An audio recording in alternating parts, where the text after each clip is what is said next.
I say you'll be listening to this. So, what have we done? Well, hopefully we've uploaded quite an interesting video in the background for you, and now of course I'm going to overlay it with my dulcet tones. Quite often we get asked how the Bexon Church first of all got its name, and well, what it was is I became ordained as a minister with the Universal Life Church, and it's a great church. Founded in 1959, ordained celebrities such as Doris Day in the 1950s. From a British perspective, every member of the Beatles, Sir Richard Branson, and a little more recently Sir Ian McKellen have been ordained. So it's really good. The rules in America are a little bit different. You can complete the legal paperwork, and you can quite literally marry somebody in the kitchen or the back garden if they so wish. Whereas, of course, here in the United Kingdom, religious ceremonies have to be conducted in registered buildings, which obviously belong to the major doctrines. And as far as I'm aware, the Church of England pretty much has control on weddings. Full stop. So, why did I become a minister? Well, I've always had a spiritual side, and obviously when I got the opportunity to educate myself, I joined the Universal Life Church as a minister, and I learned a great deal.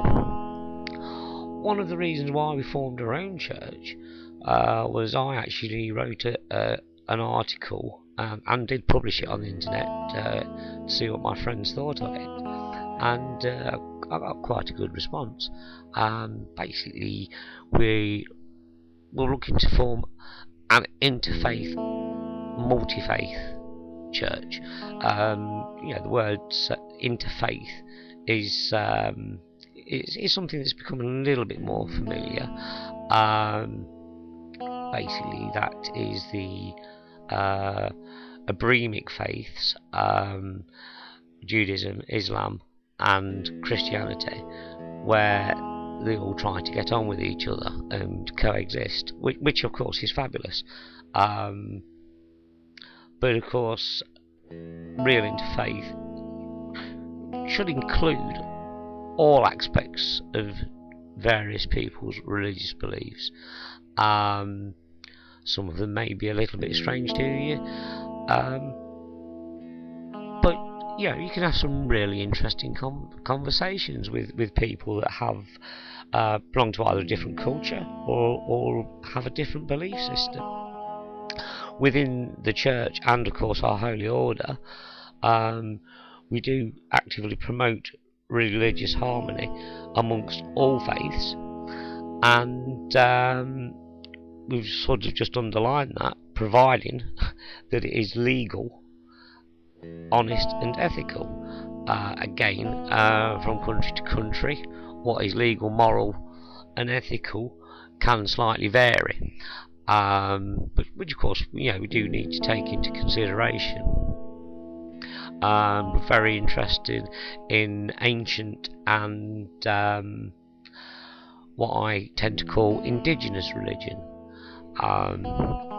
Again, coming from Britain, very interested in the likes of Odin. Something that's come onto the scene in the last so many years is Odinism, all grouped together with the earth-based religions. Something else that I've looked at, which is found also interesting, is the Jediism. Relatively new.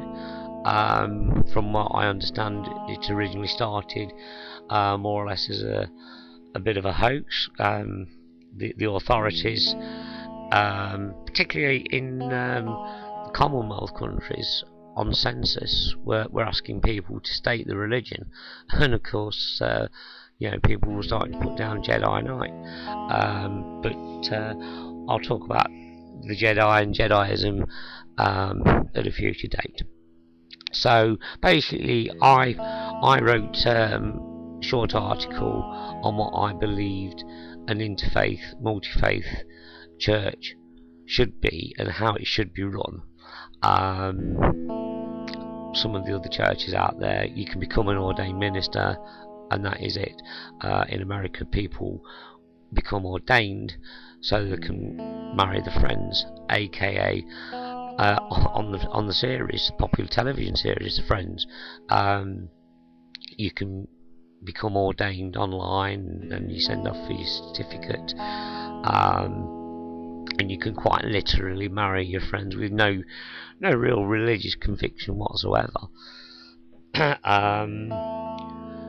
Here in the UK, we have a similar thing, but they are regarded as wedding officiants and not religious. As I said earlier, religious ceremonies do have to be conducted in religious buildings. So, this is a little bit of a test recording. I hope you like the beautiful video that we've put on the back there for you to take a look at. I am aware of time, and as I've always sort of thought in the past, to try and keep it nice, short and sweet, so you don't nod off and become bored. Perhaps revealing some of my experiences of some of the church meetings I went to as a child.